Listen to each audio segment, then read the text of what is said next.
আসসালামু আলাইকুম। তীব্র এই গরমে মুখে রুচি আনতে একদম জিভে জল নিয়ে আসা লোভনীয় একটা আচার আপনাদেরকে দেখাবো আজকে ইনশাআল্লাহ। আমাদের বাড়ির এই টক বরই গাছটা এর আগেও কয়েকটা ভিডিওতে আপনাদেরকে দেখাইছি। তো এই গাছে আলহামদুলিল্লাহ প্রচুর বরই ধরছিল এবং এখনো দেখতেই পাচ্ছেন বরইগুলো পুরোপুরি পাকেনি। আজকে আমাদের গাছের এই টক বরই একদম পাকা, পাকা দেখে এই বরইগুলো দিয়েই তৈরি করব তেঁতুল এবং বরইয়ের লোভনীয় মজাদার একটি আচার।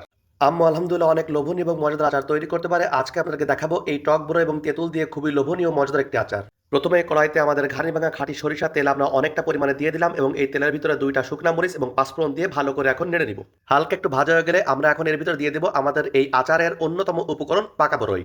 আমরা বরইটা গাছ থেকে পেড়ে নেওয়ার পরে বেছে বেছে একদম পাকা লাল টুকটুকে বরইগুলোকে ৩-৪ দিন ভালো করে রোদে শুকিয়ে নিয়ে তারপরে এটাকে আমরা ভালো করে পানিতে ধুয়ে এর ভিতরে দিছিলাম। এরপরে ৪-৫টা রসুন খোসা ছাড়িয়ে শিলপাটায় হালকা করে ছেঁচে দিয়ে এর ভিতরে দিয়ে দেওয়া হলো। এখন খুবই হালকা জালে এই জিনিসটা সুন্দর করে নাড়তে হবে যেন লেগে না যায় বা পুড়ে না যায়। আসলে আচারটা খুবই পছন্দের এবং লোভনীয় একটা আইটেম। প্রত্যেকটা মানুষেরই আচার খুবই প্রিয় আর সেই আচারটাই আমরা নিজেরাই বাড়িতে তৈরি করতেছি আলহামদুলিল্লাহ। এখন আমরা অনেকটা পরিমাণে তেঁতুল পানিতে ভিজিয়ে রেখে ভালো করে হাতের সাহায্যে চটকে চটকে তেঁতুলের বীজগুলোকে ফেলে দেব এবং এর যে নরম অংশ বা কাদা বলি আমরা সেটাকে রেখে দিব।